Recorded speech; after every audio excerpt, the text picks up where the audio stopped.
The words didn't shatter the silence, they poisoned it. Once the heir is born, you will retire to the country. Harry Walker spoke them without raising his voice. No anger, no passion. Just the cold, measured certainty of a man discussing livestock. Rachel Mann sat motionless on the edge of their marriage bed, her hands clasped so tightly in her lap that her knuckles had gone white. The pale blush nightgown she wore, chosen with such care just hours ago, now felt like a shroud. The delicate lace at her throat suddenly seemed to constrict, choking her with its beauty. She had entered this room with hope. Cautious hope, yes, but hope nonetheless. She'd told herself that marriages built on duty could grow into something warmer, that respect might deepen, that time and patience could bridge the distance between strangers. She had been a fool. Harry stood near the doorway, backlit by the hallway's amber glow. Tall, broad-shouldered, devastatingly handsome in his loosened white shirt and dark trousers. He looked like every girl's fantasy of a duke, powerful, commanding, untouchable. His grey eyes were steady, his jaw set, his posture that of a man delivering a verdict rather than addressing his wife. "I wanted to be clear from the beginning," he continued, his tone as clinical as a physician discussing treatment options. "So there are no misunderstandings later. You will fulfill your duty. I will fulfill mine. Once the succession is secured, you'll have your own estate in the countryside, your own household, your own staff. You'll want for nothing, except you, except acknowledgement, except to be seen as human." Rachel's throat constricted, but she forced her voice to remain level. "And if I refuse this arrangement?"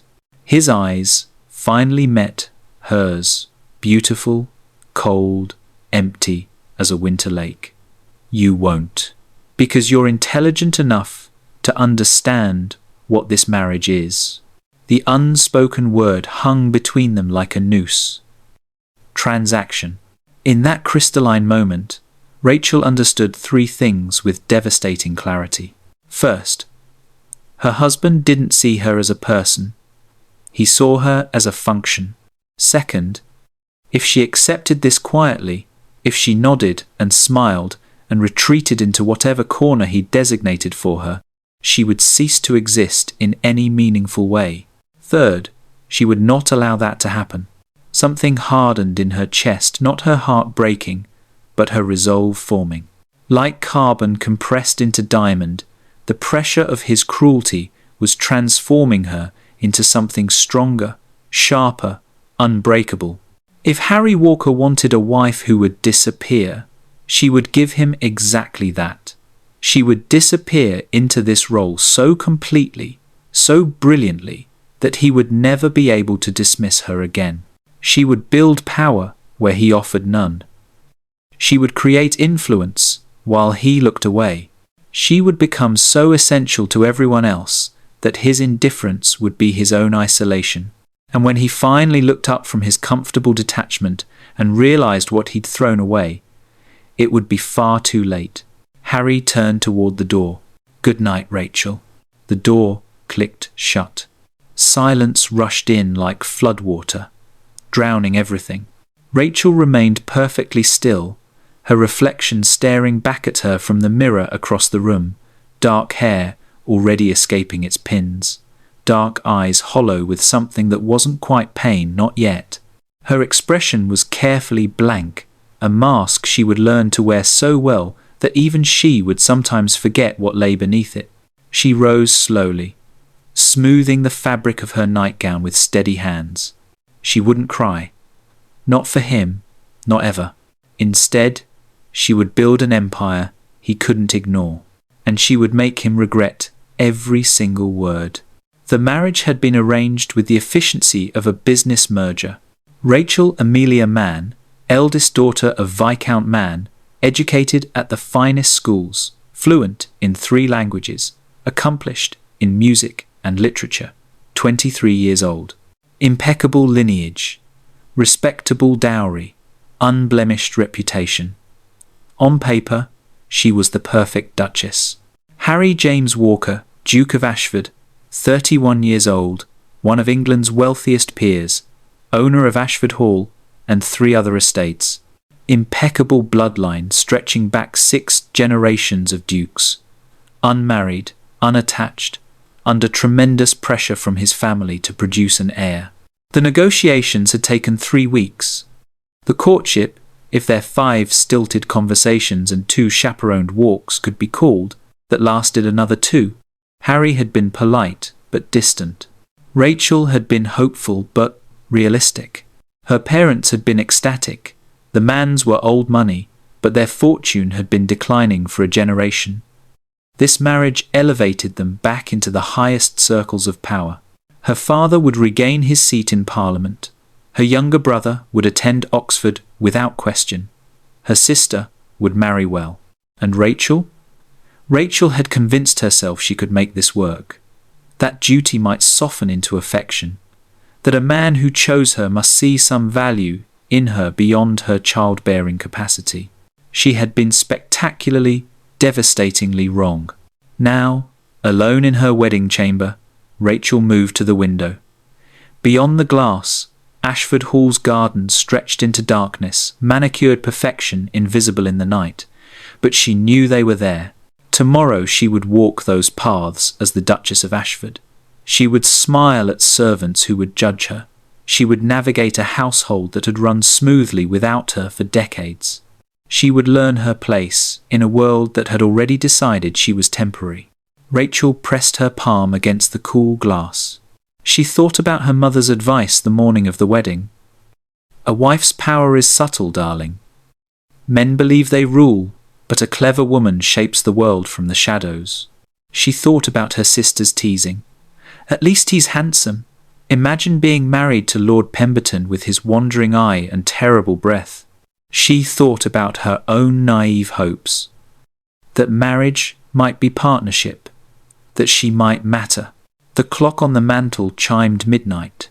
Rachel turned away from the window, away from the darkness, away from the girl who had entered this room hours ago believing in possibilities. That girl was gone. In her place stood someone harder, someone calculating, someone who understood that if she wanted respect, she would have to take it. If she wanted power, she would have to build it herself. If she wanted to matter, she would have to make herself indispensable to everyone except the one man who should have valued her most. Rachel climbed into the massive bed alone, as she would be every night of this marriage, and stared at the canopy above her. She would not beg for Harry's attention. She would not plead for his affection. She would simply become so formidable, so essential, so respected that his indifference would be his own failure, not hers. And perhaps, eventually, he would realize what he'd lost. But by then, she would no longer care whether he noticed. Stop right here. If you've ever been told your value has an expiration date, that once you've served your purpose, you can be set aside and forgotten, then you know exactly how Rachel feels in this moment.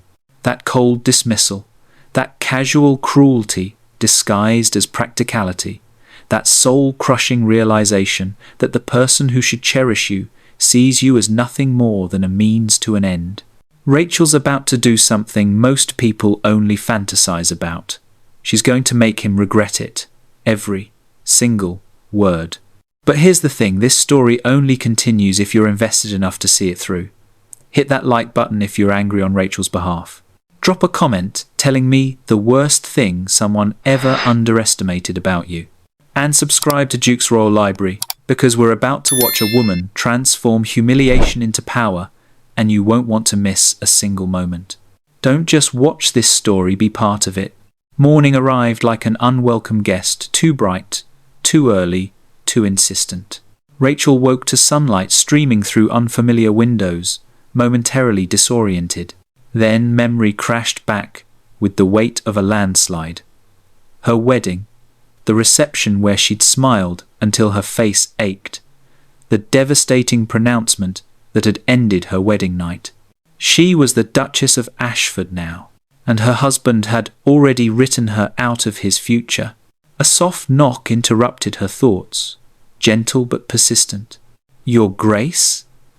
A young woman's voice, tentative and careful. "May I enter?" Rachel sat up, pulling the sheets around her shoulders instinctively. "Yes, come in." The door opened to reveal a girl of perhaps 20, pretty in a wholesome way, with auburn hair neatly pinned and kind brown eyes that assessed Rachel with barely concealed curiosity. She carried a breakfast tray laden with more food than Rachel could possibly eat: toast, eggs, ham, fruit, tea, chocolate. "Good morning, Your Grace.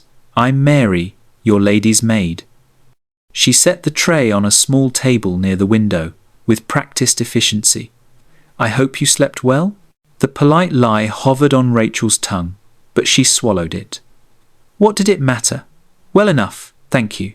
Mary's hands fluttered nervously as she began opening curtains, straightening already straight items on the dresser, filling the silence with movement. "His Grace asked me to inform you that he departed early this morning for estate business. He expects to return late this evening." Of course he had. Their marriage was less than 12 hours old, and Harry had already fled. Rachel kept her expression neutral, though something bitter twisted in her chest. "I see. Thank you, Mary." The maid hesitated, clearly wanting to say something more, then thought better of it. She curtsied with surprising grace. "If you need anything, Your Grace, anything at all, please ring. I'm here to serve you." The kindness in her voice, genuine, uncomplicated, nearly undid Rachel's composure. She managed a small smile. "I appreciate that, Mary, truly." After Mary left, Rachel approached the breakfast tray without appetite. She forced herself to eat anyway, mechanically chewing toast that tasted like ash, sipping tea that might as well have been water. She needed strength.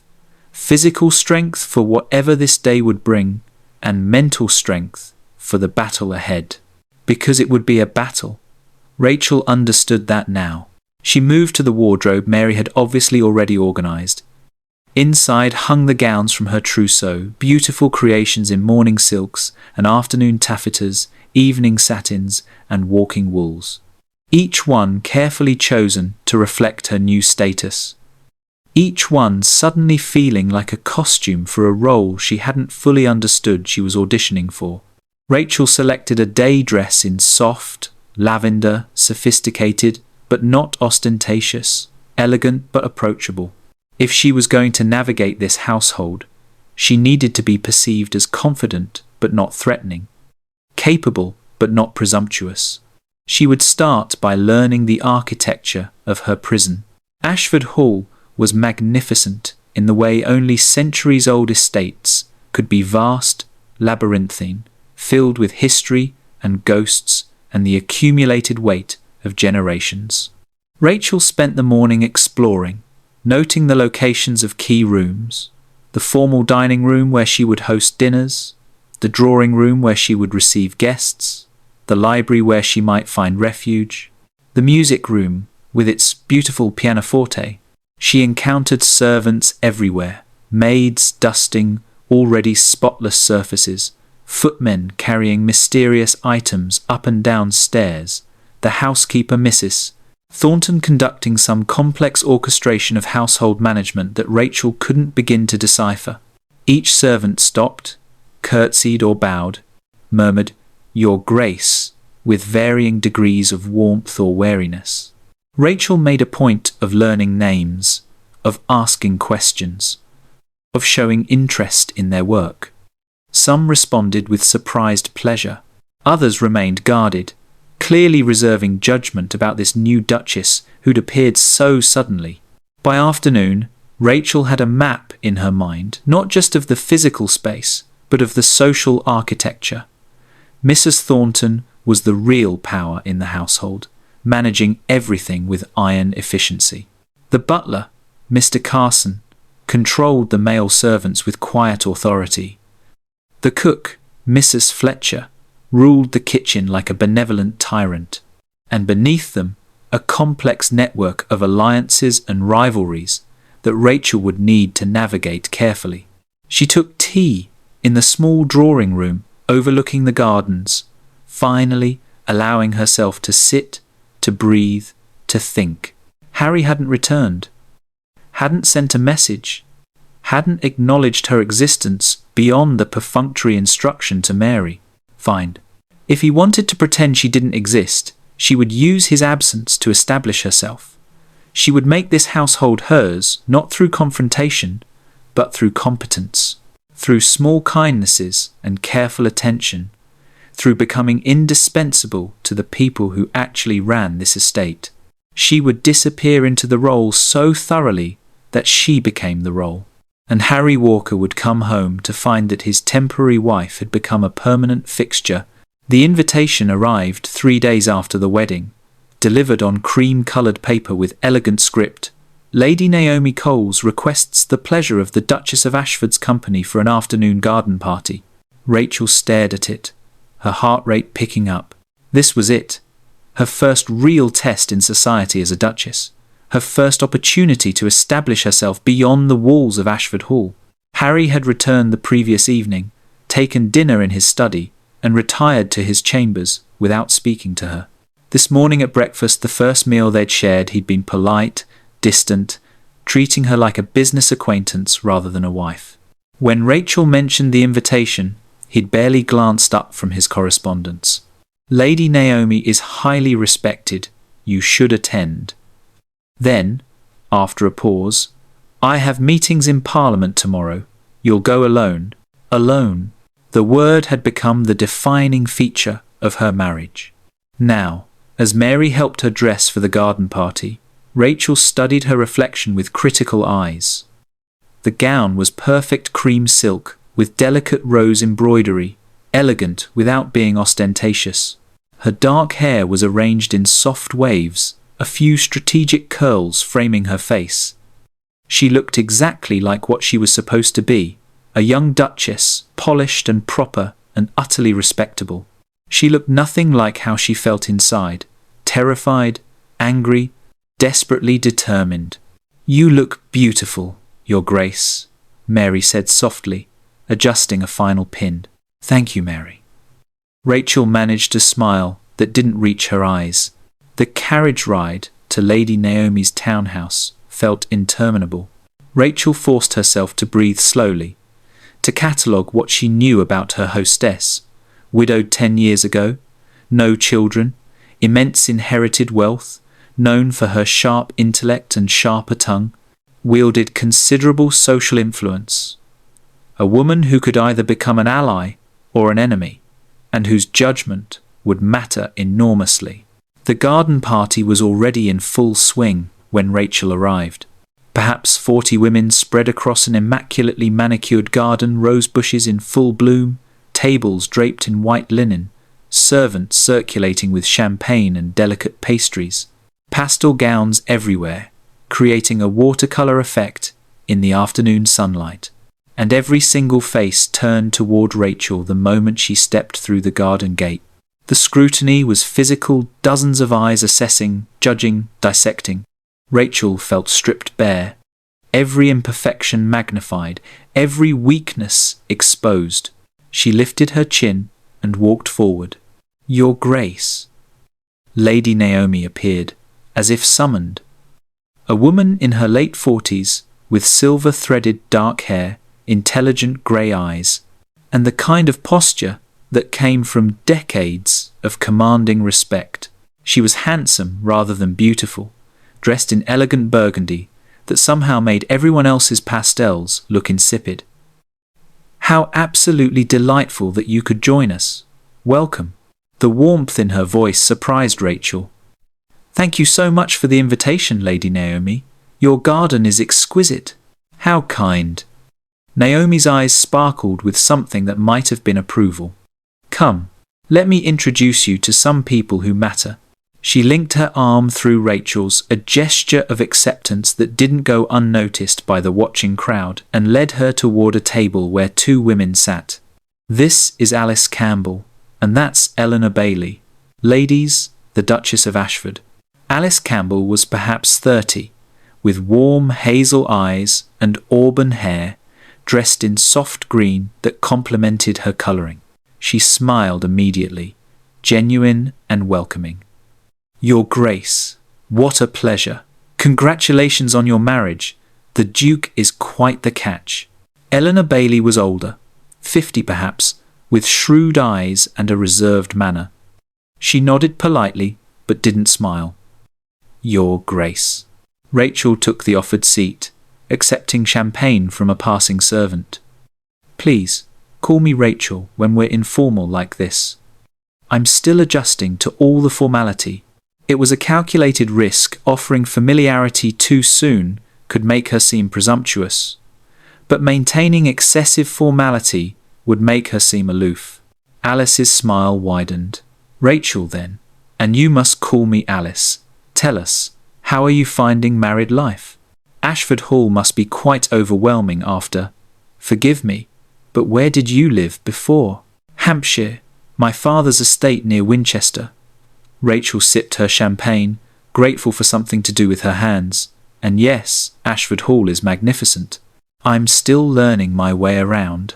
I got lost twice yesterday trying to find the music room." The confession of minor incompetence was deliberate. Women who seemed too perfect too quickly bred resentment. Alice laughed, the sound bright and genuine. "Oh, I got lost in Pembroke Manor for the first month after my marriage. Sebastian finally had a footman follow me around like a guard dog." The conversation flowed more easily after that. Questions about the wedding, beauty, about Harry, polite but distant, though Rachel didn't say that, about her plans, still forming, about estate management and household concerns. Eleanor remained mostly silent, observing with those sharp eyes. After perhaps 20 minutes, Naomi leaned forward slightly. "Rachel, I want to be direct with you, because I believe you can handle directness." Rachel's pulse quickened. "Please. Society has certain expectations for duchesses. You'll be watched constantly, especially in these first months. Every choice you make, every word you speak, every friendship you cultivate will be scrutinized and judged." Naomi's voice was gentle but firm. "But here's what most young women don't understand. Society also has its own power structures, entirely separate from men. If you navigate them well, you can accomplish far more than any duke." "You're talking about influence," Rachel said quietly. "I'm talking about power." Naomi's smile was sharp. "The kind that doesn't require anyone's permission. The kind that's built through relationships, through strategic alliances, through knowing which battles to fight and which to gracefully sidestep." "And you're offering to teach me this?" Rachel couldn't quite keep the hope out of her voice. "I'm offering to consider it." Naomi studied her with those intelligent eyes. "If you prove worth the investment, tell me, Rachel, what do you want from this life? Truly." The question hung in the afternoon air. Rachel could have lied, could have offered the expected answer, to be a good wife, to produce heirs, to fulfill her duty. Instead, she chose honesty. "I want to matter," she said quietly. "I want to build something meaningful. I want to be more than ornamental." The three women exchanged glances, some wordless communication passing between them. Then Naomi smiled, and this time it reached her eyes. "Good. I think we can work with that." By the time Rachel left the garden party 3 hours later, she had accomplished more than she'd dared hope. Invitations to 3 more events, genuine conversation with a dozen influential women, and most importantly, Naomi Coles's provisional approval. The carriage ride home felt different, lighter, like she'd passed some invisible test. When she arrived at Ashford Hall, Harry was in the entrance hall, clearly about to depart. "How was the party?" he asked, his tone polite, disinterested. Rachel met his eyes directly. "Successful. Lady Naomi sends her regards." Something flickered across his face, surprise, perhaps, that Naomi would bother. "Good," he said finally. Then he left. Rachel stood alone in the vast entrance hall, listening to his footsteps fade. She'd survived her first real test, and she was just getting started. 2 weeks into her marriage, Rachel proposed something radical. She'd spent those weeks in careful observation, attending teas and musicales, hosting small gatherings at Ashford Hall, learning the invisible rules that governed their social world. She'd watched how other women wielded influence, how they maneuvered and strategized and built power in spaces men dismissed as trivial, and she'd had an idea. An education fund? Harry looked up from his breakfast, his expression registering mild surprise. For whom? Rachel kept her voice steady, professional. Young women from modest backgrounds, the daughters of tradesmen, clerks, respectable working families, girls who have intellect and ambition but no opportunity to develop either. They were having breakfast together, one of the few times Harry couldn't easily avoid her. He'd established a routine: mechanical politeness in public, complete absence in private. They'd yet to spend an evening together. He'd never returned to her chambers. The rejection should have stopped hurting by now. It hadn't. But Rachel had channeled that hurt into purpose. "That's quite ambitious," Harry said, his tone unreadable, and potentially controversial. Many believe educating women beyond their station creates discontent. Many believed women shouldn't read at all, not so long ago. Rachel met his eyes directly, refusing to back down. "I'm not proposing anything radical, just basic literacy, mathematics, skills that might help them find better employment or manage households more effectively." Harry studied her for a long moment. Why? The question surprised her with its directness. Rachel set down her teacup carefully. "Because I had opportunities most women never receive. My father insisted his daughters be educated properly. But I've met dozens of girls who are just as intelligent, just as capable, who'll spend their lives in menial labour because no one gave them an alternative. That seems wasteful." "Wasteful," Harry repeated, something almost like amusement flickering across his face. "Yes," Rachel refused to look away. "Waste of human potential. From a purely pragmatic perspective, better educated women make better employees, better household managers, better mothers. It benefits everyone." It was the argument most likely to appeal to his sense of practicality. She'd learned that much about him. Harry was silent for a moment, then nodded slowly. "Who would fund this project?" "I'd use my personal allowance for initial costs. I've spoken with Lady Naomi Coles and Alice Campbell. Both are interested in serving as patronesses. The Ashford name would attract additional donors, but I wanted your permission before proceeding." She'd phrased it carefully, not as a request for his money, but for his social capital, for his name, which was the one thing he'd given her freely. Harry's jaw tightened slightly, some emotion she couldn't read passing across his features. "You don't need my permission for how you spend your allowance?" "No. But I need your permission to use the ducal name for fundraising." Another long silence. Then, "You have it. This is good work, Rachel. Important." The compliment landed unexpectedly, stealing her breath. "Thank you," she managed. Harry stood, preparing to leave for whatever mysterious business occupied his days. But he paused at the door, looking back. "I mean it," he said quietly. "This matters. Don't let anyone convince you otherwise." Then he was gone. Rachel sat alone at the breakfast table, her heart doing something complicated in her chest. It was the first genuine conversation they'd had since their wedding night, the first time he'd looked at her with something other than polite indifference. And it simultaneously gave her hope and broke her heart, because this was what their marriage could have been, this partnership, this mutual respect, this recognition of shared purpose. But he'd already decided she was temporary. So Rachel poured that bittersweet ache into action. Within 3 days, she'd organised a committee meeting at Ashford Hall. Naomi and Alice arrived with 3 other influential women, Lady Margaret Pemberton, Mrs. Caroline Ashworth, and the formidable Dowager Countess of Somerset. They gathered in Rachel's newly claimed morning room, tea and pastries arranged with careful attention. "Thank you all for coming," Rachel began, her voice steadier than she felt. "I know your time is valuable, so I'll be direct. I want to establish an education fund for young women from working families.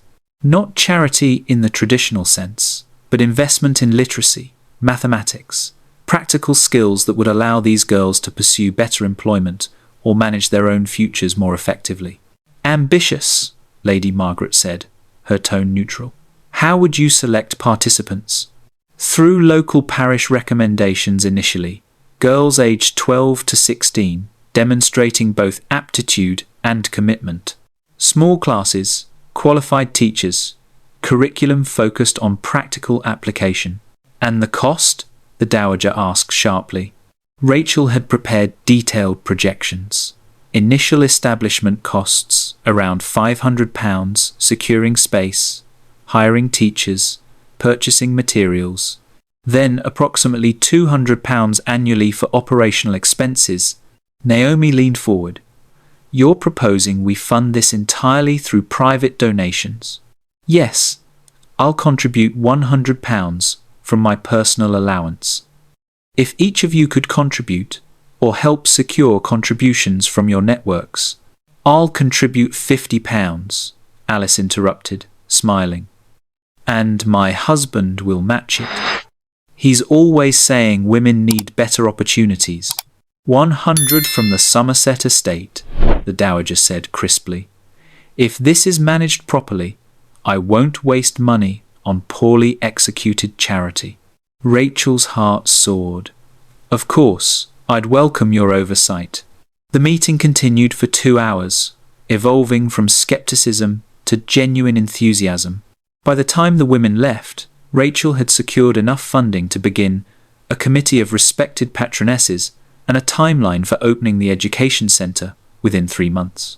She'd also, she realised, found something she hadn't expected. Purpose. For weeks, she'd been playing a role, performing Duchess with skill but without real investment. This was different. This mattered in ways that went beyond social manoeuvring. That evening, Harry appeared at dinner, a rare occurrence. "I heard about your committee meeting," he said as they ate in the formal dining room, separated by 10 feet of polished mahogany. The Dowager is notoriously difficult to impress. "You've done well." Rachel looked up, surprised. "How did you?" Carson told me. "He was impressed by how you organised everything. Apparently the house staff has been taking bets on whether you'd be—" He stopped himself. "Whether I'd be what?" Rachel's voice was quiet. Harry met her eyes, and for the first time, she saw something like regret there. "Whether you'd be like the previous duchesses, ornamental, indifferent to anything beyond fashion and gossip. And what's the consensus?" "That you're different." He paused. "That you actually care." The words hung between them, weighted with everything unsaid. Rachel set down her fork carefully. "Of course I care. This is my life now. Why wouldn't I want to make it meaningful?" Harry's expression did something complicated. He looked like he wanted to say more, but instead just nodded. "Your charity fund I'd like to contribute. Anonymously, £500. Rachel's breath caught. "That's not necessary." "I know, but it's important work, and He stopped, jaw tightening. "I want to support it." "Thank you," Rachel said softly. They finished dinner in silence, but it was a different kind of silence than before. Less hostile, more thoughtful. As they rose to leave, Harry hesitated. "Rachel," she turned back. "I was wrong," he said quietly, "on our wedding night. What I said was cruel." Hope fluttered dangerously in her chest. Then why? Because I'm a coward, he interrupted, his voice rough. Because it's easier to keep distance than risk. He stopped himself again. I just wanted you to know. What you're building matters. You matter. He left before she could respond. Rachel stood alone in the dining room, her hands trembling slightly. He'd apologized. Not fully, not enough, but he'd acknowledged his cruelty. And he'd said she mattered. The hope was dangerous, terrifying.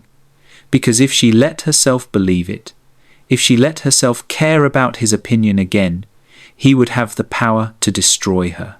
But Rachel was beginning to suspect that the damage was already done. She'd spent weeks building walls against him, and he'd just revealed a crack in his own. The first real threat arrived, wrapped in crimson silk.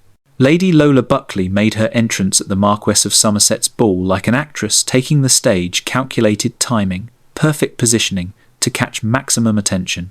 She was beautiful in a way that demanded acknowledgement. Golden hair, arranged in elaborate curls, porcelain skin, a figure displayed to advantage in a gown so red it bordered on scandalous. And her eyes, when they found Rachel across the ballroom, glittered with something predatory. Rachel stood near the refreshment table, momentarily separated from Naomi and Alice, who'd been pulled into conversation with Lady Margaret. She'd been enjoying herself her first major ball as a Duchess, and it had gone well. Multiple women had complimented her gown, midnight blue silk, that brought out her dark colouring. Several had asked about the education fund, and she'd successfully navigated 3 dances with appropriate partners. She'd almost forgotten to feel self-conscious about attending without Harry. He'd sent apologies to the host, some unspecified business that required his attention. Rachel suspected the truth was simpler. He was avoiding her again, retreating after that moment of vulnerability at dinner. Your Grace! Lola appeared at Rachel's elbow, like smoke materializing. Up close, she was even more stunning, flawless features, expertly applied cosmetics, an air of absolute confidence. I've been so eager to meet you. Everyone's been talking about the new Duchess of Ashford. How kind.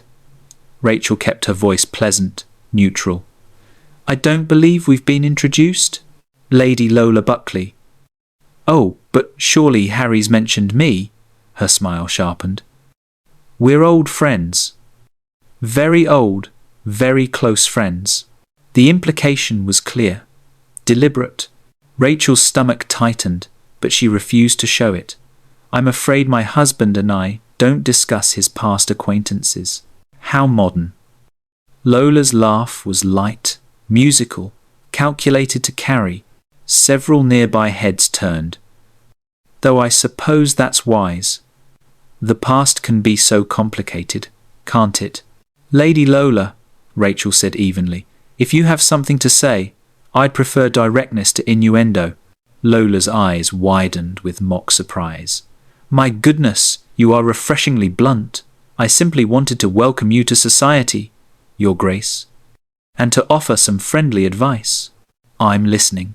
Harry's a difficult man, Lola's voice dropped to a conspiratorial whisper. Complicated. Damaged, if we're being honest. He's been hurt badly, and he doesn't trust easily. I'd hate to see you invest too much hope in this marriage becoming something it's not designed to be. The words landed like carefully aimed daggers. Rachel felt her composure threaten to crack, felt the truth of those words cut deeper than they should. But years of training in maintaining face held firm. Thank you for your concern, Lady Lola, but I'm quite capable of managing my own marriage. Of course you are. Lola's smile never wavered. I just know how these things work. Harry married you for duty, for an heir. Once that's accomplished, he'll return to his previous life, and you'll be provided for, comfortable, forgotten. She'd somehow learned about Harry's wedding night pronouncement, or at least guessed at its substance. Rachel felt ice spread through her veins. If you'll excuse me, Rachel said, her voice steady through sheer force of will. "I see Lady Naomi trying to catch my attention."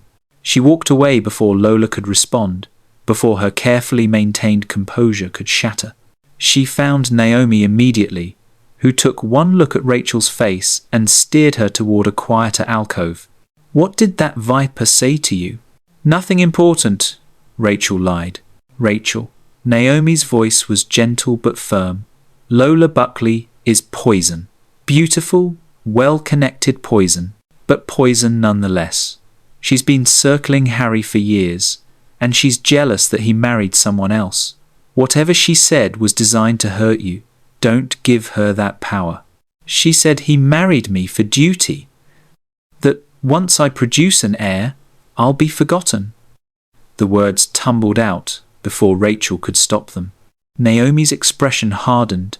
Did Harry tell her that? I don't know. Maybe. Or maybe she just...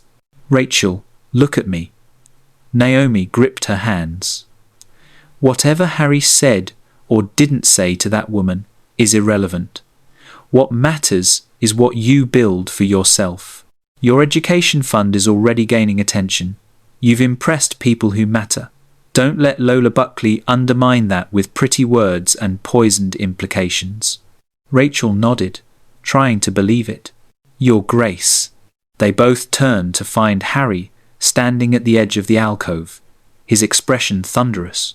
"I need to speak with you," he said, his voice tight. "Now." Naomi squeezed Rachel's hand once, then melted away. Harry led Rachel onto the terrace, cooler air, blessed privacy. The music from the ballroom drifted out, muffled and distant. "Did Lola Buckley approach you?" he demanded. Rachel lifted her chin. "Yes." "What did she say?" "Nothing I didn't already know," Rachel replied, proud that her voice remained steady. "That you married me for duty, that I'm temporary, that I shouldn't expect more than a comfortable life and eventual dismissal." Harry's hands clenched into fists. She had no right.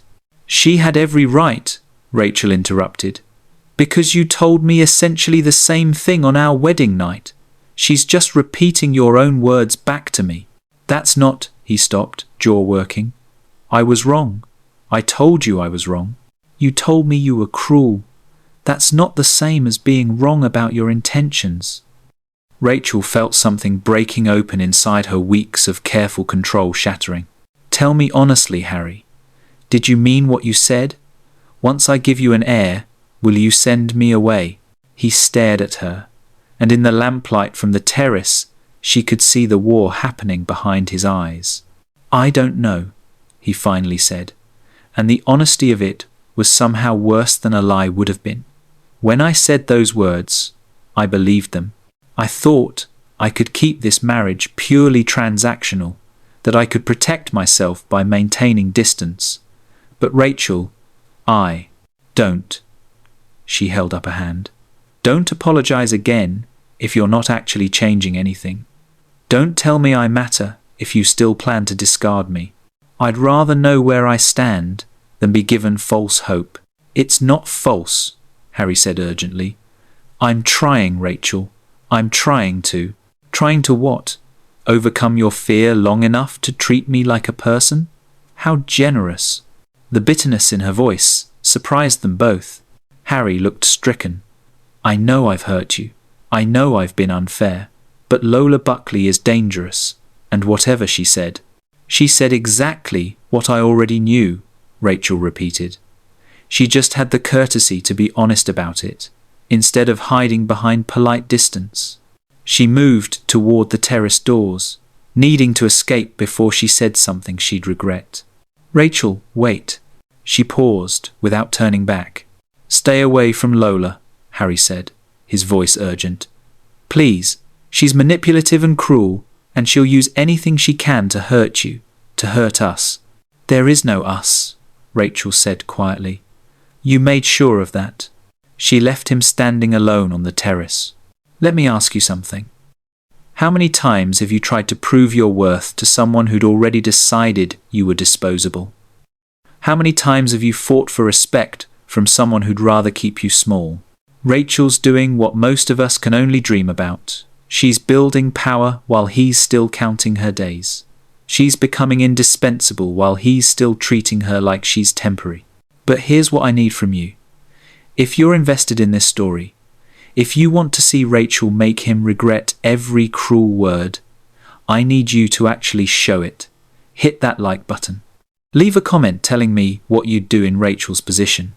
And subscribe to Duke's Royal Library, because the next chapters are where everything explodes, and I guarantee you don't want to miss it. Don't just watch Rachel's story be the reason it continues. 3 months into her marriage, Rachel stood in front of a modest building in Clerkenwell and felt something close to joy. The education centre was real, tangible. 20 young women carefully selected from parish recommendations were inside at this very moment, attending their first day of classes. 2 qualified teachers, Miss Catherine Morris and Miss Anne Fletcher, were conducting lessons in literacy and mathematics. The building itself was clean, well lit, properly furnished with desks and materials. It existed. Rachel had built something that mattered. You should be proud, Naomi said, standing beside her on the street. This is remarkable, Rachel, truly. We couldn't have done it without your help, Rachel replied honestly, without all the committee's support. Oh, we provided money and names. You provided vision and determination. Naomi smiled. That's far more valuable. They spent the morning observing classes, meeting students, consulting with teachers. The girls were eager, nervous, grateful in ways that made Rachel's throat tight. Several had walked miles to attend. One had negotiated with her employer to adjust her work schedule. Another had convinced her skeptical father that education was worth the lost income from her labour. "Thank you, Your Grace," a girl named Emma whispered as Rachel spoke with her during a break. She was perhaps 14, thin from insufficient food, but her eyes were bright with intelligence. I never thought, thank you." Rachel gripped her hands gently. "You earned this place, Emma. Now make the most of it." By the time Rachel returned to Ashford Hall that afternoon, she was exhausted and exhilarated in equal measure. Harry was in the entrance hall when she arrived, clearly returning from his own activities. They'd fallen into a pattern of polite avoidance punctuated by occasional forced interactions, breakfasts 2 or 3 times a week, dinner when social obligations demanded it, careful conversations that revealed nothing. Since the confrontation at the ball 2 weeks ago, things had been even more strained. But now Harry looked at her with something like curiosity. The education centre opened today. Yes. Rachel removed her gloves, suddenly self-conscious. It went well. 20 students, all eager to learn. The teachers are excellent. I'd like to visit, if that's acceptable. The request surprised her. Of course. You've been generous with your support. You're welcome any time. Something crossed his face, regret, maybe, or longing.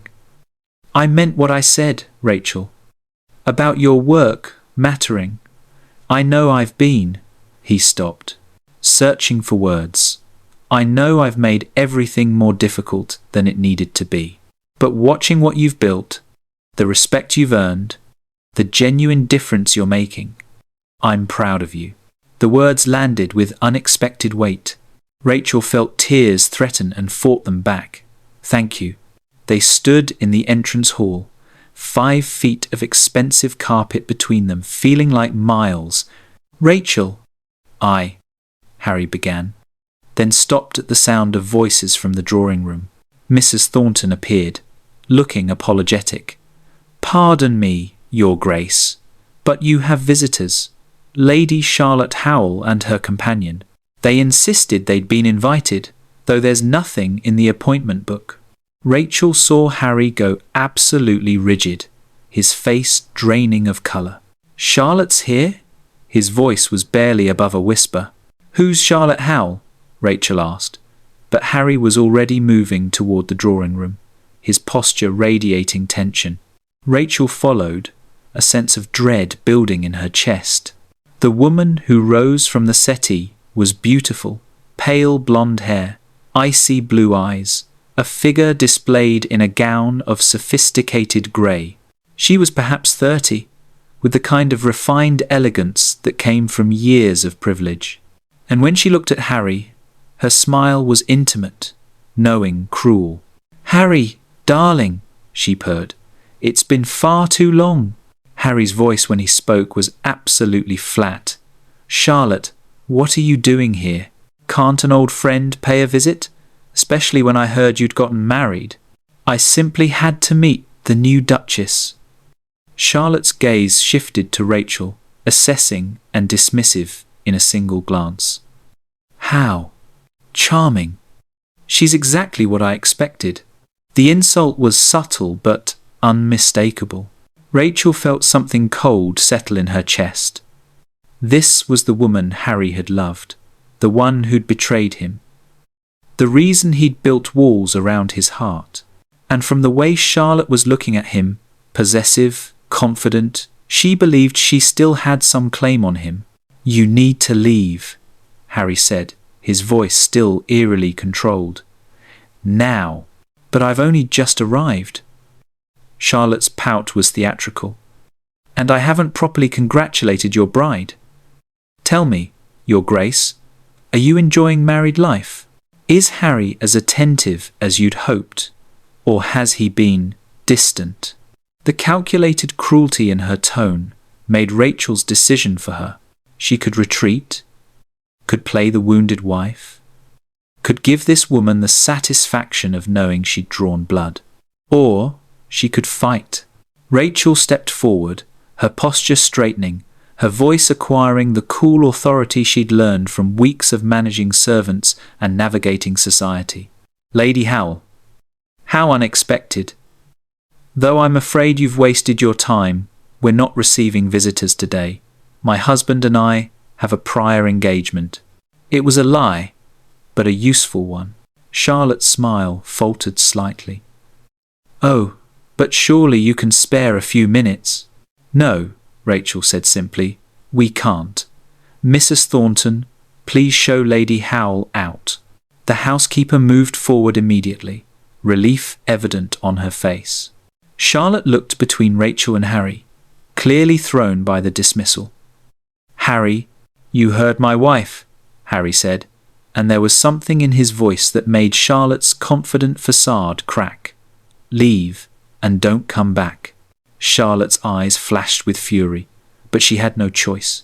She swept from the room with theatrical dignity, her companion scurrying after her. The moment the door closed, Harry turned to Rachel, his expression raw. "I'm sorry. I had no idea she would." "Who is she?" Rachel asked, her voice steady despite the turmoil inside her. "Really?"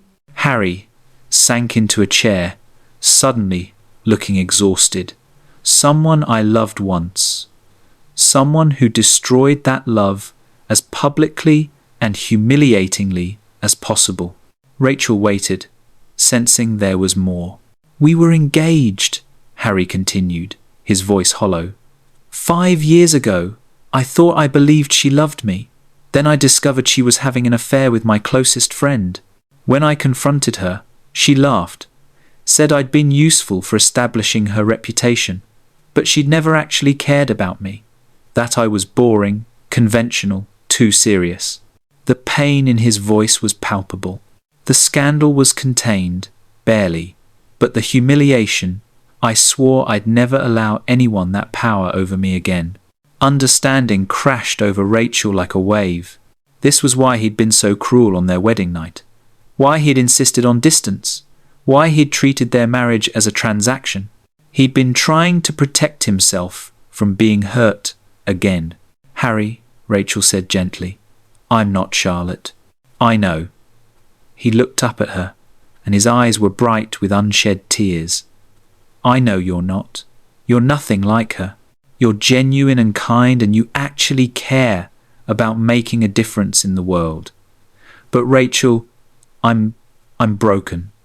Charlotte broke something in me, and I don't know if I can fix it." Rachel moved closer, crouching in front of his chair so she could meet his eyes directly. "Then let me help you try," she said quietly. "I'm not asking you to fix yourself overnight.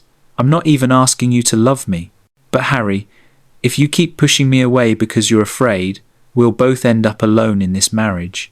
And that seems like letting Charlotte win."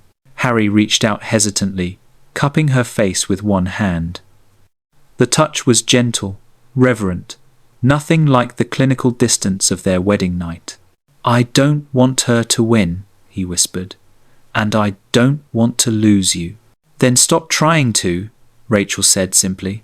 He pulled her closer, and she let herself lean into his embrace for the first time since their wedding. They stayed like that for a long moment, not quite reconciliation, but perhaps the beginning of possibility. Outside, the afternoon light was fading. Inside, something was finally starting to build. The scandal sheet appeared 3 weeks later, and it was devastating. Duchess of Deception. Questions raised about her grace's virtue. The article was a masterpiece of innuendo and carefully phrased accusations. It claimed Rachel had been conducting inappropriate meetings with Oliver Glover, one of the education fund's major donors, that she'd been seen entering a building in Clerkenwell alone with him, that her charitable work was a cover for something far less respectable. Every word was a lie. But lies, Rachel had learned, spread with terrifying speed. Alice burst into Ashford Hall at 9 in the morning, the scandal sheet clutched in her hand, her face pale with fury. "Rachel, you need to see this. It's already circulating everywhere." Rachel read it once, her hands perfectly steady. Then she read it again. "This is Lola Buckley's work," she said quietly. "It has to be." "Undoubtedly." Naomi arrived moments later, equally furious. "But Rachel, proving it is one thing, managing the damage is another.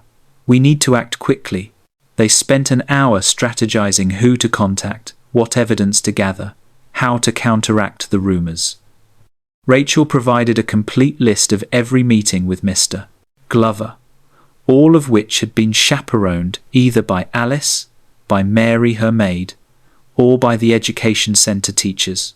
"We can document everything," Alice said firmly. "Oliver will be appalled when he hears about this. He'll provide testimony." "But will Harry believe you?" Naomi asked gently. "That's the real question." Rachel's stomach dropped. She'd been so focused on fighting the scandal that she hadn't considered the most important question. Would her own husband believe she was innocent? After years of Charlotte's betrayal, would Harry's first instinct be trust or suspicion? She found him in his study, the scandal sheet already on his desk. He looked up when she entered, and his face was absolutely unreadable. "Is any of this true?" he asked, his voice carefully controlled. And there it was. The question that revealed everything. After weeks of tentative progress, after Charlotte's visit and his vulnerable confession, after that moment when she'd thought they might actually build something real, his first instinct was still doubt. Rachel felt something shatter inside her chest. "No," she said, her voice cold as winter. "None of it is true. But thank you for asking, instead of simply believing me." She turned to leave. "Rachel, wait." "Don't." She didn't look back. "I'll provide whatever evidence you need. Speak to Alice. Speak to Naomi. Speak to Mr. Glover himself. Interview every servant who accompanied me. But I won't stand here and defend myself to the one person who should already know I'm innocent." "That's not fair," Harry said, his voice rising. "After what happened with Charlotte." "I am not Charlotte," the words exploded from her. "I have never been Charlotte. I have spent 3 months trying to prove that to you, trying to earn your trust, trying to show you that not every woman will betray you. And the first time there's any question, any accusation, you immediately doubt me. I didn't say I doubted you. You asked if it was true, Rachel's voice cracked. You looked at that pack of lies, and your first question was whether I'd been unfaithful. Not who wrote it, not how we fight it. You asked if I was guilty. Harry's face had gone pale. I was trying to understand. You were protecting yourself, Rachel interrupted. Again, always. You're so terrified of being hurt that you can't see what's actually in front of you. A wife who's been faithful, who's tried to be patient with your trauma, who's built something meaningful while you've kept your distance. But none of that matters because Charlotte hurt you 5 years ago, so every woman must be suspect. That's not. It is. Rachel's voice had gone quiet, deadly. And I'm done paying for her sins. I'm done trying to prove I'm worthy of basic trust. I'm done being guilty until proven innocent in my own marriage. She left him standing in his study, her vision blurred with tears she refused to let fall until she reached her chambers. Mary took one look at her face and immediately dismissed herself, leaving Rachel blessedly alone. Rachel collapsed into a chair and finally let herself cry harsh, painful sobs that she'd been holding back for months. She cried for the hope she'd carried into this marriage, for the man she'd thought Harry might become, for the partnership that kept almost existing but never quite materializing. She cried for herself, for the girl who'd believed duty might grow into affection, who'd tried so hard to be patient and understanding and forgiving. That girl was gone. In her place was someone harder, someone who understood that love without trust was just another form of isolation, someone who was done waiting for Harry Walker to decide she was worth believing in. Harry spent 2 days conducting what he called an investigation. Rachel spent those same 2 days in her chambers, refusing all visitors except Naomi and Alice. She didn't cry again after that first breakdown. Instead, something cold and crystalline formed where her heart had been protective armor that she should have built months ago. She wrote letters to every committee member, documenting every meeting, every donation, every interaction with Mr. Glover. She compiled schedules, witness statements, receipts. She built an ironclad case for her own innocence, hating every moment of having to prove what should have been assumed. On the 3rd morning, Harry appeared at her door. Rachel was at her writing desk, dressed in a simple morning gown of dove grey. She didn't look up when he entered.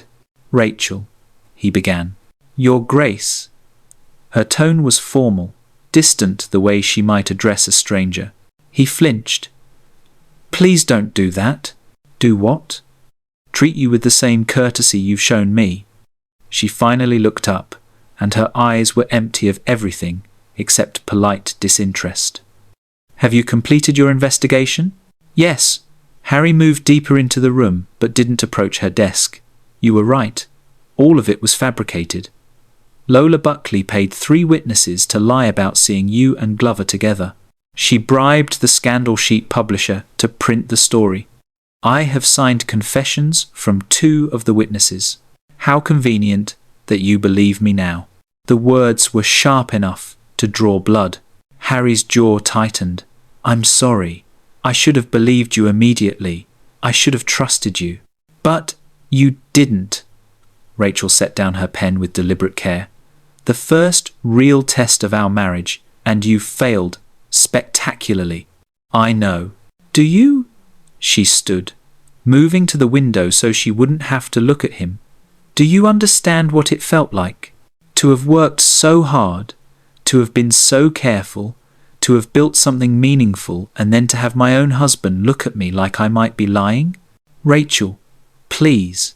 "I'm tired, Harry." Her voice was hollow, exhausted. "I'm tired of fighting for scraps of trust from the one person whose faith should be unconditional. I'm tired of being punished for Charlotte's sins. I'm tired of loving a man who can't bring himself to believe in me."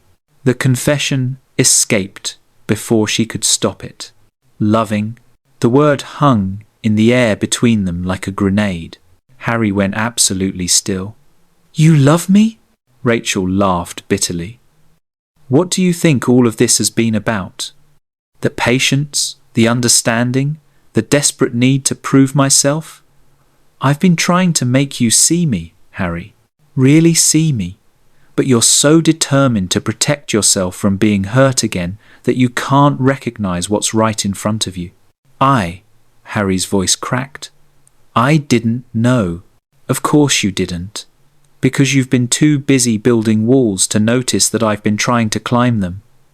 She turned to face him finally, and the pain in her eyes was devastating. But I'm done climbing, Harry. I'm done exhausting myself trying to reach someone who keeps moving further away. Harry crossed the room in 3 strides, reaching for her. Rachel, please, if you'll just give me one more chance.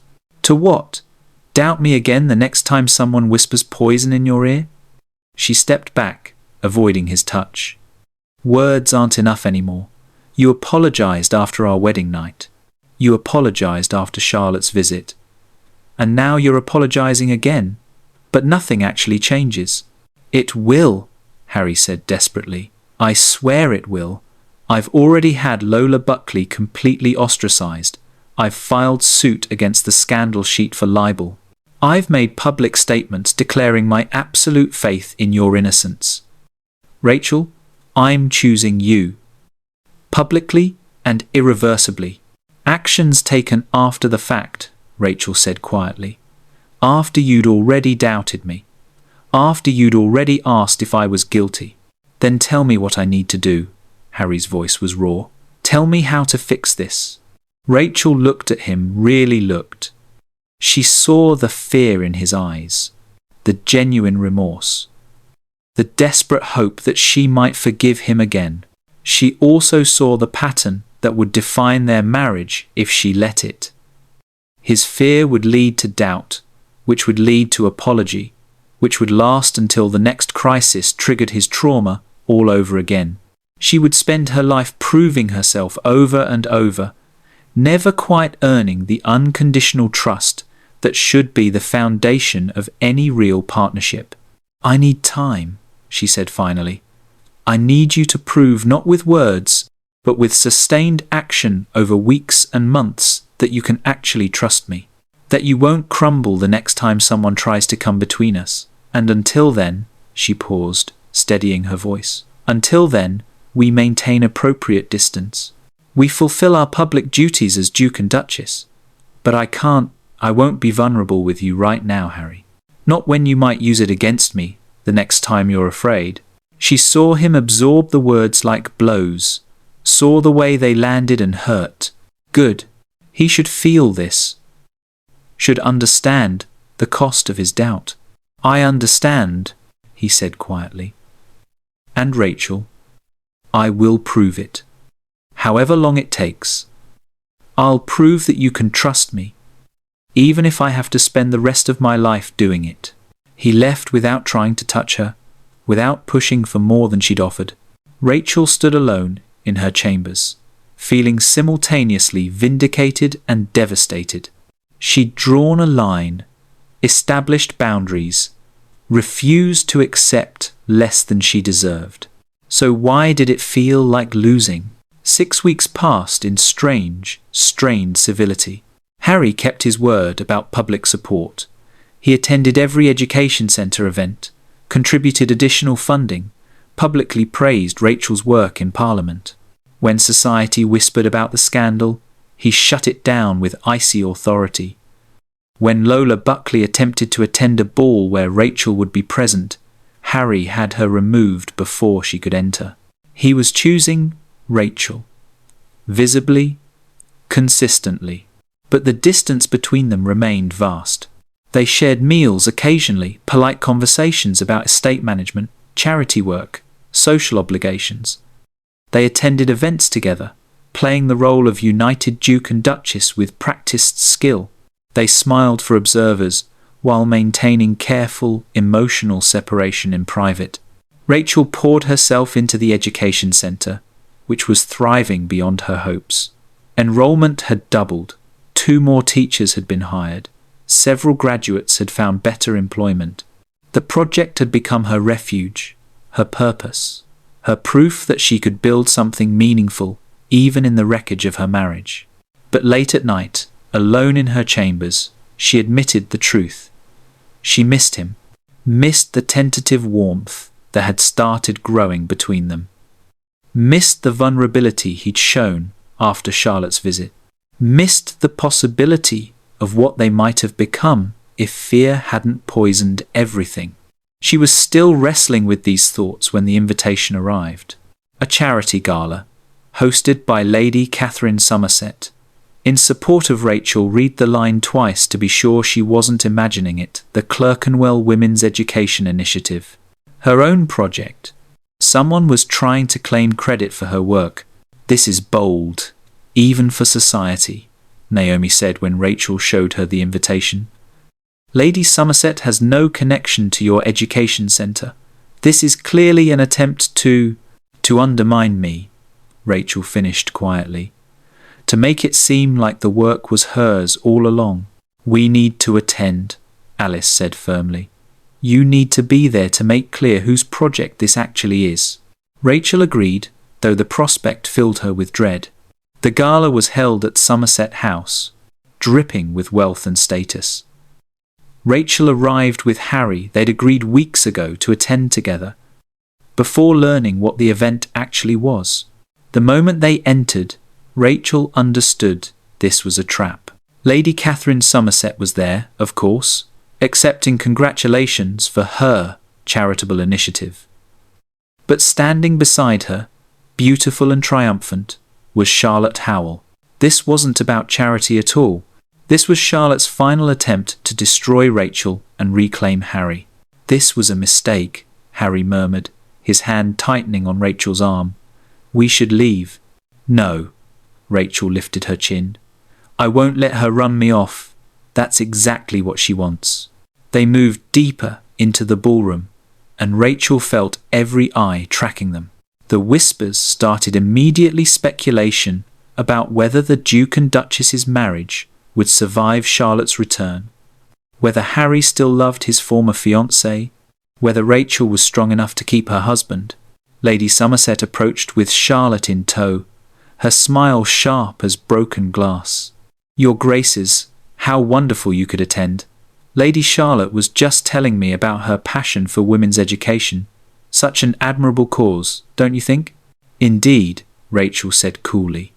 Which is why I established the Clerkenwell Centre 3 months ago. Perhaps Lady Charlotte would like to visit sometime and see the actual work being done. Charlotte's smile never wavered. Oh, I've heard all about your little project, Your Grace. How charming that you're keeping yourself occupied. Though I must confess, I'm surprised Harry allows you so much freedom. He was always rather possessive with the women he loved. The implication was clear. Harry had loved Charlotte, but merely tolerated Rachel. Rachel felt Harry tense beside her, felt his anger radiating like heat, but before he could speak, she squeezed his arm once a silent request to let her handle this. How kind of you to reminisce about the past, Lady Charlotte. Though I find dwelling on what's already finished rather pointless. The present is so much more interesting, don't you think? Charlotte's eyes flashed. Some things from the past remain quite present. Old connections, old feelings. They don't simply disappear because someone new enters the picture.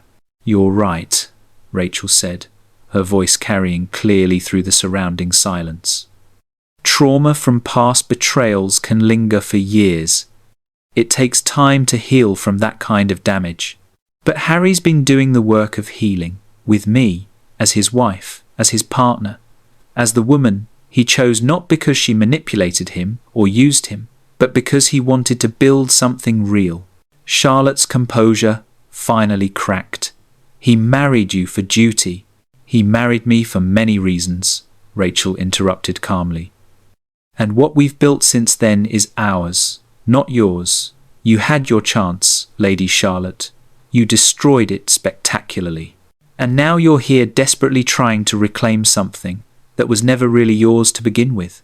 The ballroom had gone absolutely silent. Charlotte looked between Rachel and Harry, clearly expecting him to defend her, to show some lingering softness for his former love. Instead, Harry stepped forward, positioning himself slightly in front of Rachel, protective, without being possessive. "Lady Charlotte," he said, his voice carrying the full authority of his title, "you need to understand something. I loved you once. That's true. You destroyed that love through your own cruelty and betrayal.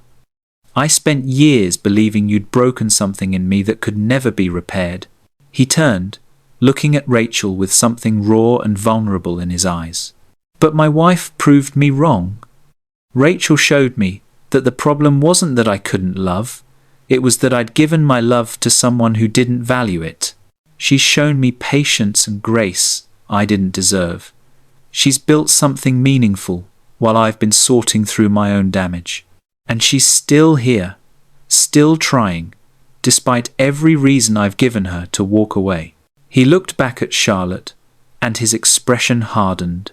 "You don't get to take that from me. You don't get to undermine her work or question her place in my life. You had your chance, and you chose to destroy it. Rachel is my wife, my Duchess, and if you ever attempt to come between us again, I will make absolutely certain you regret it." The threat was delivered calmly, but no one doubted he meant every word. Charlotte's face had gone pale, then red with humiliation. "You're making a mistake." "No," Harry said simply. "Marrying you would have been a mistake. Marrying Rachel was the best decision I've ever made, even if I've been too broken to fully appreciate it until now." He offered Rachel his arm. "Shall we go home, my dear?"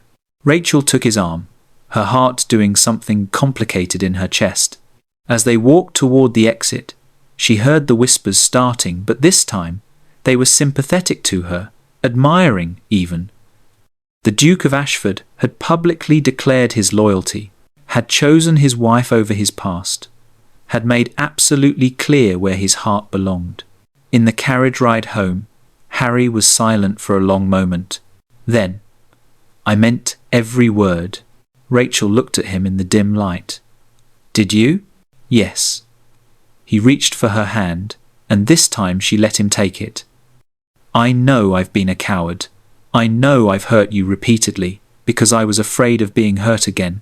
But Rachel, watching Charlotte try to destroy you tonight, seeing the way you stood up to her with such grace and strength, I realized something." "What?" "That I've been so afraid of losing you to betrayal, that I've been losing you through my own cowardice." His hand tightened around hers. "And that's worse. So much worse." Rachel felt tears threatening. "Harry, I love you," he said quietly. "I think I have for weeks, maybe longer, but I was too afraid to admit it, even to myself. Too afraid that if I loved you, you'd have the power to destroy me the way Charlotte did. But the truth is, you've had that power all along, and you've never once used it. You've been patient and forgiving, and far kinder than I deserved." A tear slipped down Rachel's cheek. "I love you too, even when you're being impossible, even when you doubt me, even when you make me want to scream in frustration." Harry laughed, the sound rough with emotion. "That's more than I deserve." "Probably," Rachel agreed, but she was smiling. The carriage pulled up to Ashford Hall, but neither of them moved to leave immediately. "Can we start again?" Harry asked quietly. "Not the marriage, we can't undo what's happened, but the way we are with each other. Can we try to build something real, without fear, without walls?" Rachel looked at him, really looked.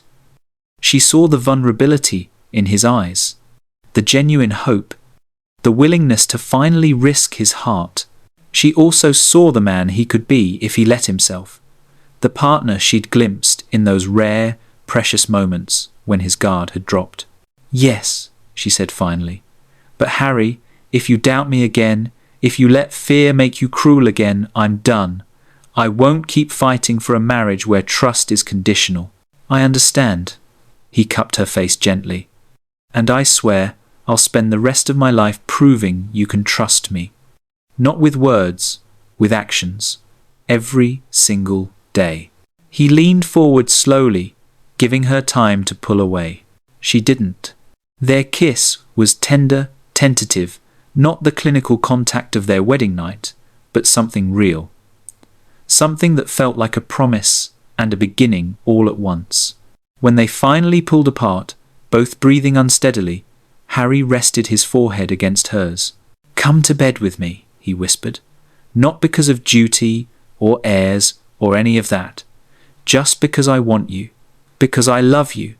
Because I'm done pretending I don't." Rachel's breath caught. Yes. They went inside together, hands intertwined, and for the first time since their wedding, Rachel felt like she was truly coming home.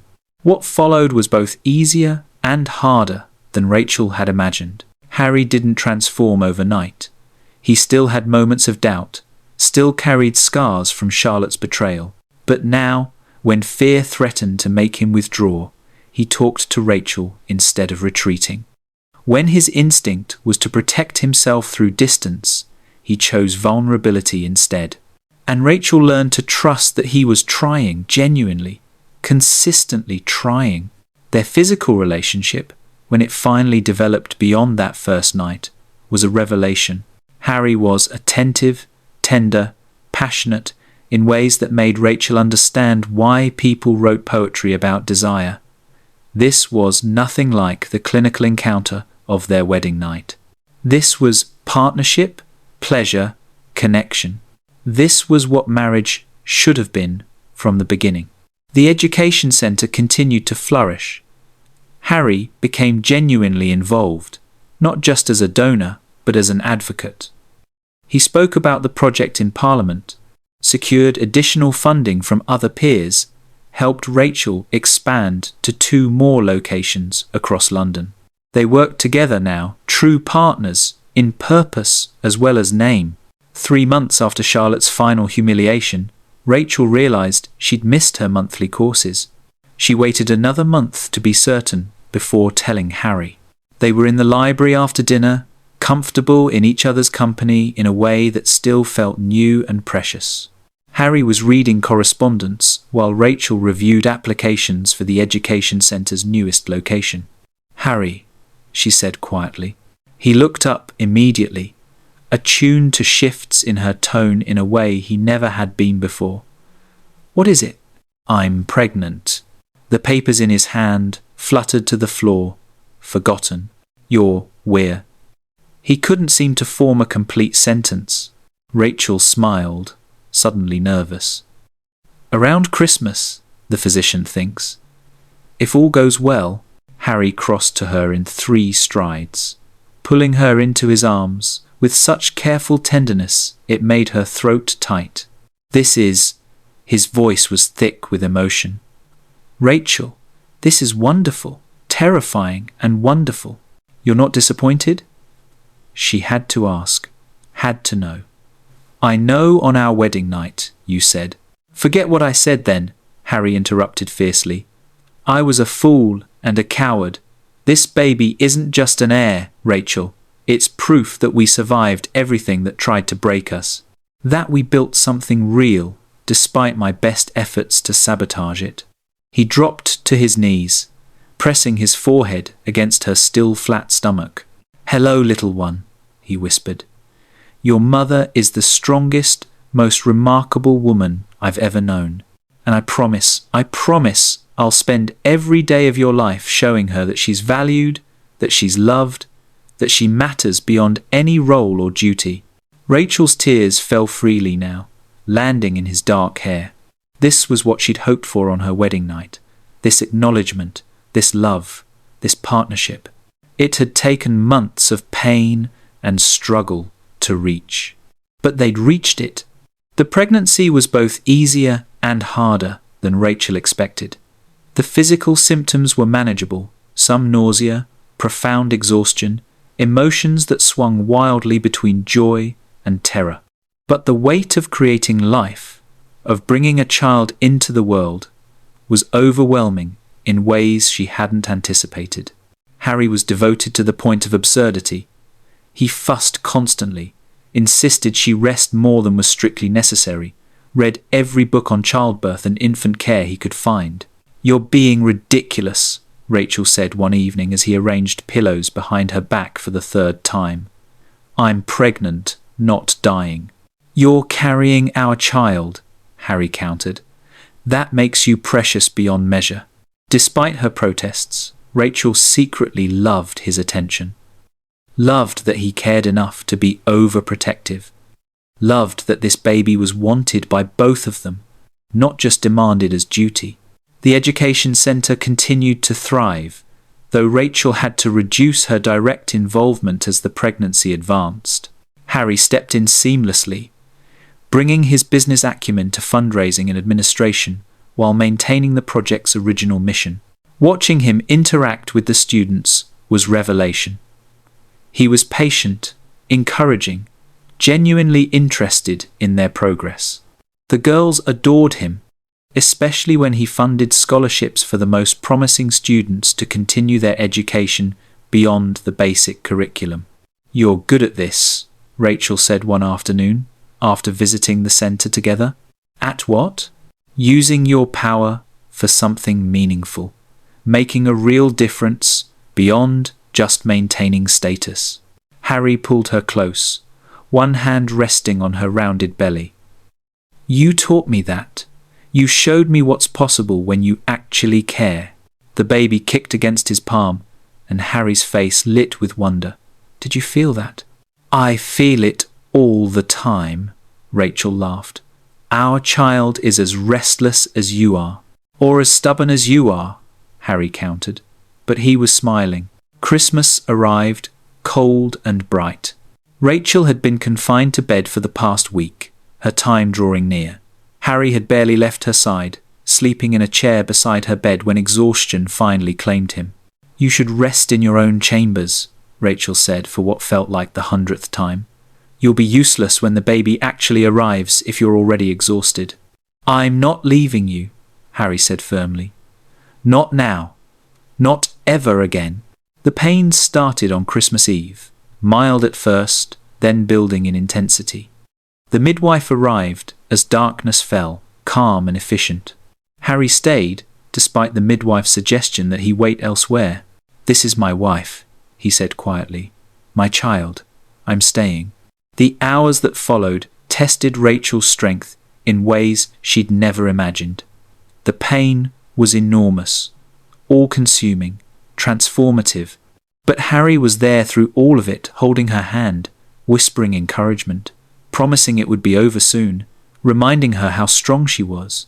And then, just after midnight on Christmas morning, a baby's cry filled the room. "A son, Your Grace," the midwife announced, placing the squirming, red-faced infant in Rachel's arms. "A healthy, beautiful son." Rachel looked down at the baby, their baby, and felt her entire universe reorganize itself around this tiny person. He had Harry's nose, her dark hair, and lungs that suggested he'd have no trouble making his presence known. He was perfect. "Hello, Jaden," she whispered, using the name they'd chosen together. "Hello, my darling boy." Harry was crying. She realized tears streaming down his face as he stared at his son. "May I?" His voice was tentative. "Of course." She helped transfer Jaden to Harry's arms, watching as her husband cradled their child with infinite gentleness. "Hello," Harry whispered to the baby. "Hello, little one. I'm your father, and I promise you'll never doubt that you're wanted, that you're loved, that you're the best thing I've ever done." Jaden yawned, supremely unimpressed. Rachel laughed through her own tears. "I think he's more interested in food than declarations of love." They sat together in the candlelit room, their son between them, and Rachel thought about how far they'd travelled from that devastating wedding night. From Harry's cruel dismissal to this moment of shared joy. From isolation to partnership. From duty to love. "I'm sorry," Harry said suddenly, his voice thick, "for our wedding night, for telling you to disappear, For every moment I made you feel unwanted." "I know," Rachel said softly. "And I forgive you, truly." "You made me a better man," Harry continued. "You refused to accept the version of me that was broken and afraid. You demanded better, and you showed me what better could look like." "We made each other better," Rachel corrected. "That's what love does." Jaden made a small sound, and they both looked down at him with helpless adoration. "Merry Christmas," Harry whispered. "Merry Christmas," Rachel echoed. And for the first time since her wedding day, she felt completely, perfectly at peace. 18 months later, Rachel stood in the garden at Ashford Hall, watching Harry push Jaden's pram along the gravel paths. Their son was awake and gurgling happily, waving tiny fists at passing butterflies. At 14 months old, he was already showing signs of his father's stubbornness and his mother's determination, a combination that promised interesting teenage years ahead. The education centre now had 5 locations across London and expanding into Bristol and Manchester. Over 300 girls were receiving instruction, with a dozen graduates having moved on to employment as governesses, bookkeepers, or household managers. The project had become a model, with other charitable organisations adopting similar approaches. Rachel had hired a director to manage daily operations, allowing her to maintain oversight while focusing on being a mother.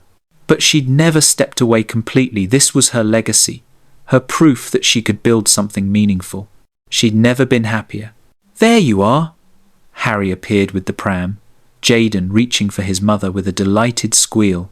"Someone wanted to show you the roses." "Did he?" Rachel smiled, scooping her son into her arms. Jaden immediately grabbed a fistful of her hair, tugging with enthusiastic lack of coordination. "What a cultured young gentleman you are." "He gets that from you," Harry said, wrapping an arm around her waist. "The appreciation for beauty. And from you he gets stubbornness and a tendency to wake at impossible hours." "That seems fair." Harry kissed her temple, his hand resting on the slight curve of her belly. Another child, due in spring, already making its presence known through morning sickness and exhaustion. "What are you thinking about?" Harry asked, reading her expression with the ease of 18 months of genuine partnership. "About our wedding night," Rachel admitted. "About what you said." Harry's arm tightened around her. "I wish I could take it back. Every word." "I don't," Rachel said quietly. "If you hadn't said it, I wouldn't have fought so hard to prove myself. I wouldn't have discovered my own strength. I wouldn't have built the education centre or learned that I could create power where none was offered. So my being a complete idiot was actually beneficial? Your being an idiot taught us both what we needed to learn." Rachel smiled.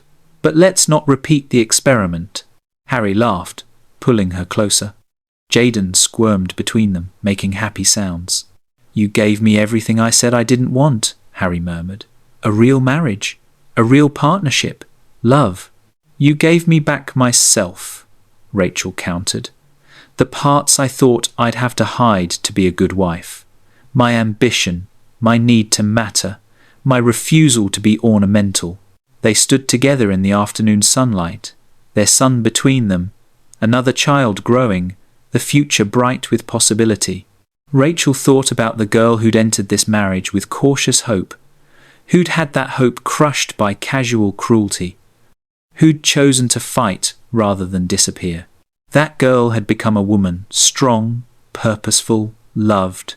And Harry Walker, Duke of Ashford, who'd once thought he could protect himself by keeping his wife at a distance, had learned the hardest lesson of his life, that the woman you try to dismiss will always be the one who changes everything. That real strength isn't found in walls, but in vulnerability.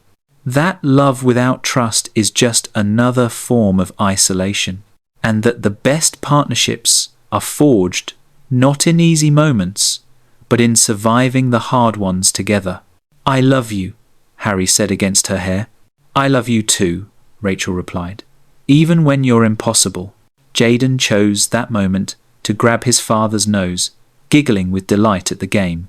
Their laughter rang across the garden, the sound of a family, complete and whole and real. Rachel had entered this marriage believing she would disappear. Instead, she'd become unforgettable. Before we end this story, I need you to understand something. Rachel's journey wasn't about revenge.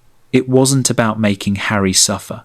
It was about refusing to accept being erased, about building power when none was offered, about demanding to be seen, valued, and respected, not as a role, but as a human being.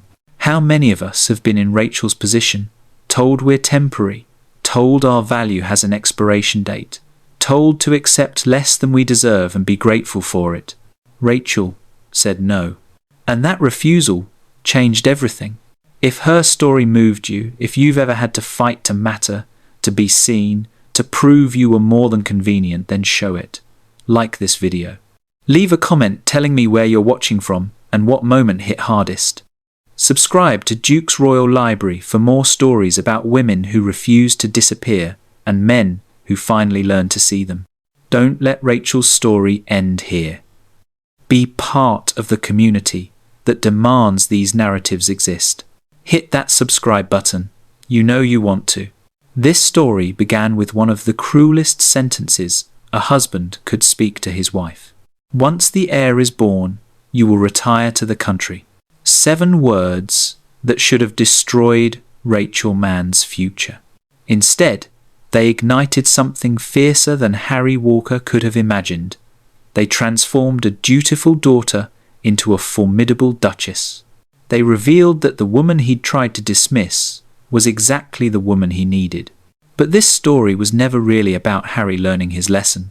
It was about Rachel learning hers. She learned that love without respect is worthless, that trust is the foundation of any real partnership, that you cannot set yourself on fire to keep someone else warm. Eventually, you'll burn out and they'll just complain about the cold. She learned that the most radical act a woman can commit is refusing to make herself small, refusing to apologize for wanting more, refusing to disappear just because someone found her presence inconvenient. And she learned that true power isn't given, it's built, brick by careful brick, in the spaces where no one thought to look. Rachel gave Harry his heir. She gave him 2 children, actually, and a partnership richer than he'd imagined possible. But she never retired to the country. She never faded into convenient obscurity. She never let herself be forgotten. She transformed Ashford Hall from a museum of ducal history into a home. She changed London society's understanding of what charitable work could accomplish. She proved that women given opportunity could reshape the world. And Harry Walker, who'd once believed he could protect himself by keeping his wife at arm's length, learned that real safety isn't found in isolation. It's found in the terrifying, beautiful vulnerability of letting someone truly know you. Their story reminds us that the best love stories aren't about perfection. They're about people who are broken, finding ways to heal together. About mistakes that get acknowledged and corrected. About choosing each other again and again, especially when it's hard. Because that's the truth about marriage, about partnership, about any relationship worth having. It's not about the beginning, when everything is easy and hopeful. It's about the middle, when things get complicated and painful and you have to decide whether to fight for each other or walk away. Rachel and Harry fought, and they won. Subscribe to see more stories unfold, and comment where you're watching from. I will love to say hello to you, to know how far our story is reaching, to build this community of people who believe women deserve to be more than convenient. This is Duke's Royal Library, where we tell stories about women who refuse to disappear. Thank you for being part of Rachel's journey. Until next time, remember, you are not temporary. You are not disposable. You are not required to make yourself small to make someone else comfortable. You are, in fact, unforgettable. Don't let anyone convince you otherwise. Thank you, and don't forget to subscribe.